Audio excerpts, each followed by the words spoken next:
Good morning, good afternoon, and good evening, and welcome back to the channel. And today I am talking about Venom. Again, I make it no secret. I have very much so loved this title since Donny Cates has taken over. It's been a very long time since I've really properly read Venom.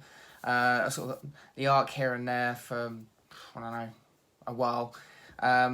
But this is the first time I've been really fully invested. Last year, obviously, with the Absolute Carnage tie-in, I was all in for that. I thought it was really, really, really good. And now we have sort of, I want to say the lead into the King in Black, the new tie-in, the sort of the big crossover event. I'm pretty sure it's going to be a big event. But at the moment, we're sort of leading up to that. So at the moment, 26 and 27 are the first and second issue of an arc called Venom Beyond. And it's good. It's really good. I don't want to go into too many details right away. I don't want to spoil anything. I want to give people a chance to sort of duck out if they don't want to know everything. But first thing off the bat, was it Iban Coelho? I hope I pronounced his name right. I believe it seems like it was the last issue he did was 26, because 26 we have Juan, or I can't remember his name, Juan Gedeon. Again, hoping I'm pronouncing the names right.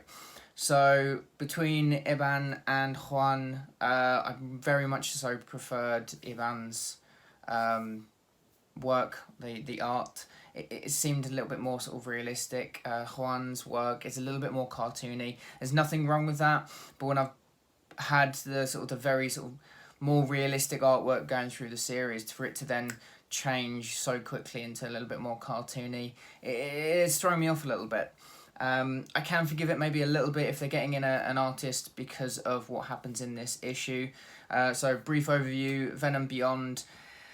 Venom, Eddie Brock wants to find out what is going on with his son Dylan, and had the link to Dylan and the Codex. And he goes to see the Maker, which is an evil version of Reed Richards from, I want to say it's Earth 1610, if I remember it correctly.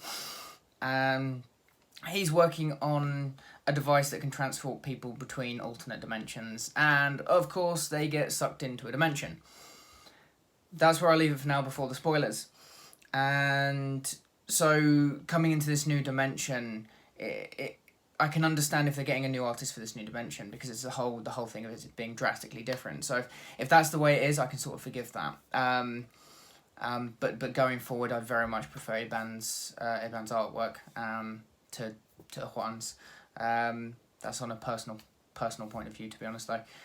I'm going to go into a little bit of spoilers now. So 3, 2, 1. So, the dimension that they get transported to is a symbiote dimension or symbiote version of Earth, where the Avengers are symbiote Avengers. So you have Captain America has a symbiote, you have Thor as a symbiote, and you have Iron Man, Black Widow. It's very good. And they have their leader, who, pretty sure it's Null. You only see the dub of his forehead and like a throne that he sits on. Yeah, it's Null.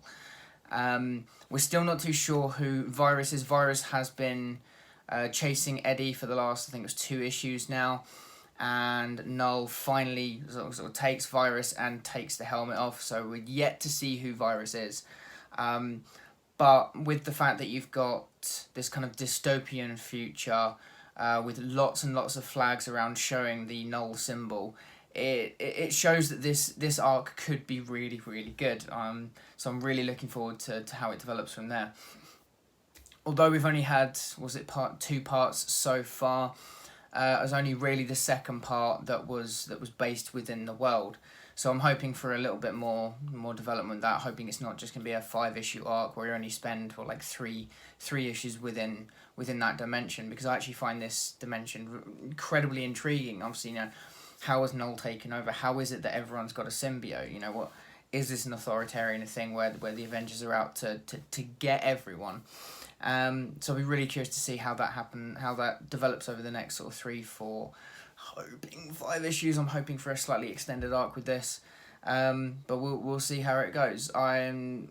Like I said, I've loved Venom so far. I cannot recommend it enough for those of you who aren't reading it. If you're a big fan of Eddie Brock and a big fan of Venom, I would say check it out.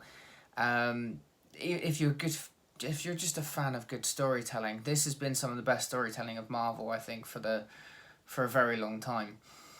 Donny Cates is for me showing he can essentially run not just the cosmic side of the company, run the sort of the street side of the company. What he did with Venom and Spider-Man over the Ultimate Carnage, I thought was truly exceptional.